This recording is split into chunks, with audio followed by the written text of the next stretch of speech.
Anong latest po mga kababayan? Ito, Senator Bato de la Rosa, bumuelta na nga po, no? Oh, eto kasi yung pinagsasabi ni Lucas Bersamin, mga kababayan. Oh, na si Senator Bato ay maaaring arestuhin kung gugustuhin ng ICC po, mga kabayan. Naku po. Kaya naman si Senator Bato ay walang alinlangang pumalag, mga kababayan. Anya, para pag-usapan na naman, ma-divert na naman ang issue. Palayo sa issue na kung saan kinasangkutan ni First Lady Marcos, mga kababayan, yung nangyari sa Beverly Hills, mga kababayan, na yung si Paulo, mga kababayan, is, di ba, kawawa naman yun, mga kababayan, na overdose ako sa isang coke. Di ba po, mga kababayan? Oh, tila tinadivert na naman nila yung issue, mga kababayan, no? At good thing, mga kababayan, sa komento naman or sa tagapagsalita ng Malacanang na si Auntie Claire Castro na magre-resign na di umano. Anya, wala pa po tayong natanggap na anumang komunikasyon kung meron na pong warrant of arrest para sa mga co-perpetrator ni Pangulong Duterte. So wala pa po, mga kababayan, no? Good thing naman. Kaya nga sinasabi agad ni Senator Bato de la Rosa, mga kababayan, na diversionary tactic lang ang ginawa. Naku po. Para malihis, mga kababayan, no? Yung atensyon kay Bato, mga kababayan. Di ba po? Grabe talaga itong administrasyong na ito, mga kababayan. Di ba? Di ba? At dagdag pa po ni Senator Bato de la Rosa, mga kababayan, ay kinumpirma niya na hindi na siya dadalo sa gaganaping SONA ng Pangulong Marcos Jr., mga kababayan. Anya, alangan namang pupunta ako doon ng nakasimangot. Tama naman po, di ba? Pangit, di ba? Talagang pangit po, Senator Bato. Diba? Ano po ang gagawin ni Senator Bato doon, mga kababayan? Makipagplastikan po?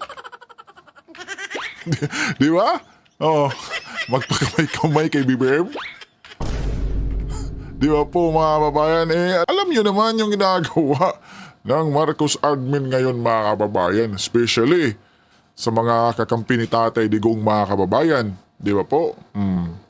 Yung mga vloggers nga, mga kababayan, ay, di ba, pinupunteriya nilang patahimikin, mga kababayan.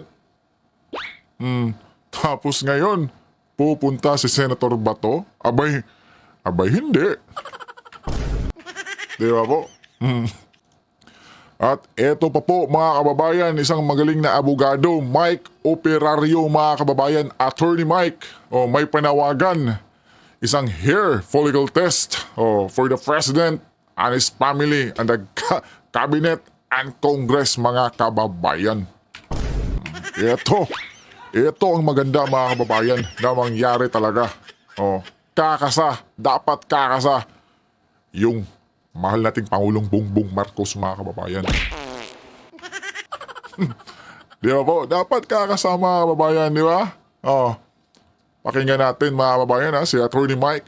Para po sa inyong lahat, ito po muli si Attorney Mike Operario. Yes. At sa wakas, nagpaunlak na rin ng interview ang Presidential Communications Office sa ilalim ng kanilang bagong appointed secretary, si Secretary Dave Gomez. At eventually, si Claire Castro ay nagbigay na rin ng kanyang panayam ng press briefing after a few days niyang absent mula nang pumutok itong balita na ito. Yep. Ang paglabas ng coroner's report regarding sa pagkamatay ni Paulo Tantoco.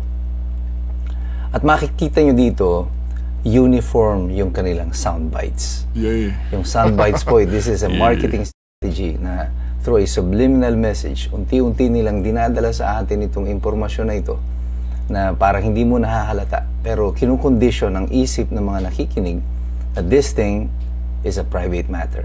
That is their soundbite. Ito ayon kay Secretary Dave Castro, it is a private matter na hindi daw nila kailangan diskussin.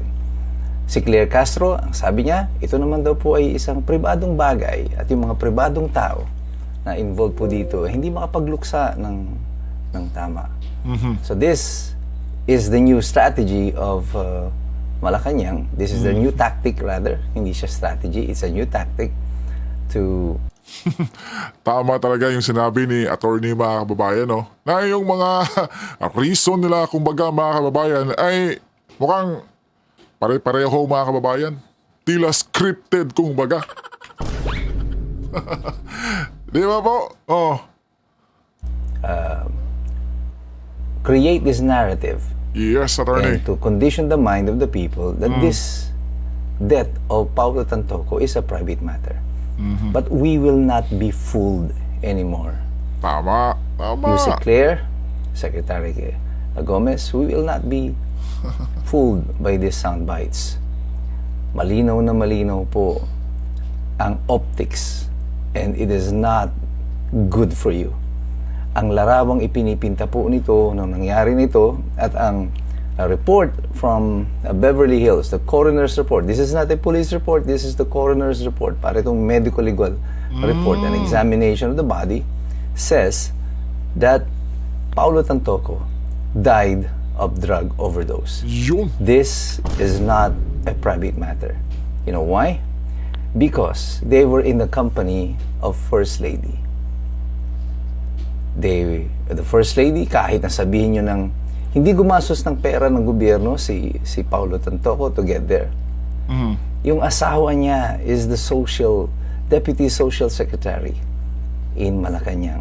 Naku po, yun The pala. First Lady and Yun lang mga kabayan, no? official entourage, at least, kahit na hindi kasama si Paulo Tantoco dyan, ay ginastosan ng pamahalaan Tama. para makarating dyan. At ang Tama mga kababayan, yung ginasta nila, yung nagpa-party-party mga kababayan, pera natin yun.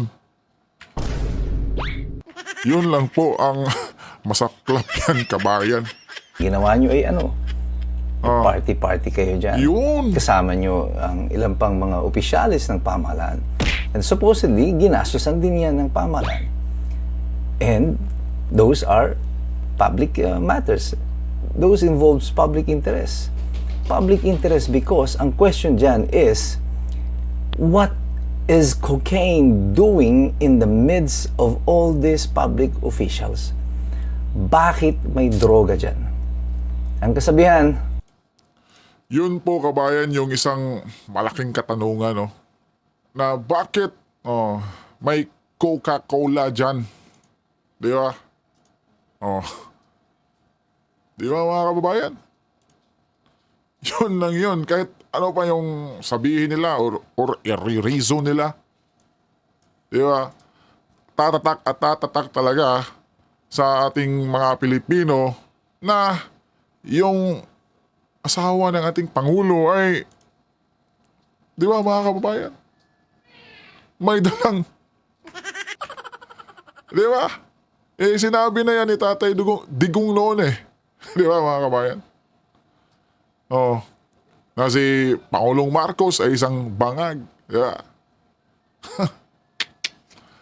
Nako po. Kaya, di mo talaga masisisi yung sambayanang Pilipino na yung kanilang nasa isip, yung First Lady ang may kagagawan.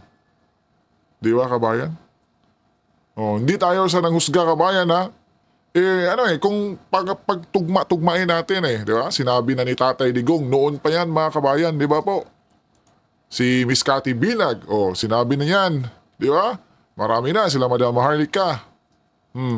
Kaya itong si Attorney Mike Operario mga kabayan, para matigil na ang mga akusasyon nila sa ating Pangulo, ay magpa-hair follicle test na.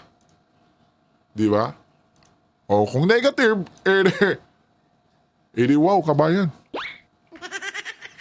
Di ba? Yun lang yun eh. Tapos ngayon kabayan, di ba, may balita na yung First Lady ay hindi sasama for the first time ata. Di ba? Sa kanyang may bahay na Pangulong BBM. Papuntang US. Di ba? Kasi, di ba, yung si Pangulong Marcos mga kabayan ay tila may meet up ata kay President Trump. Tapos ngayon, hindi sumama si Madam First Lady. Oh.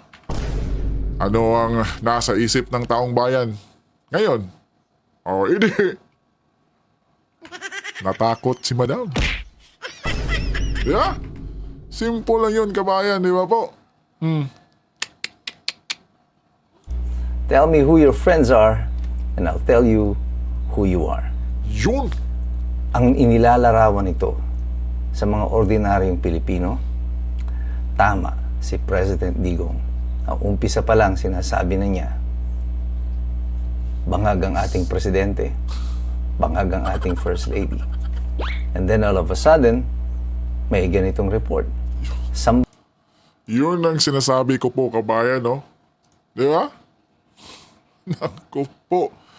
Tila, umbagay, unti-unti na talagang, unti-unti na, kabayan.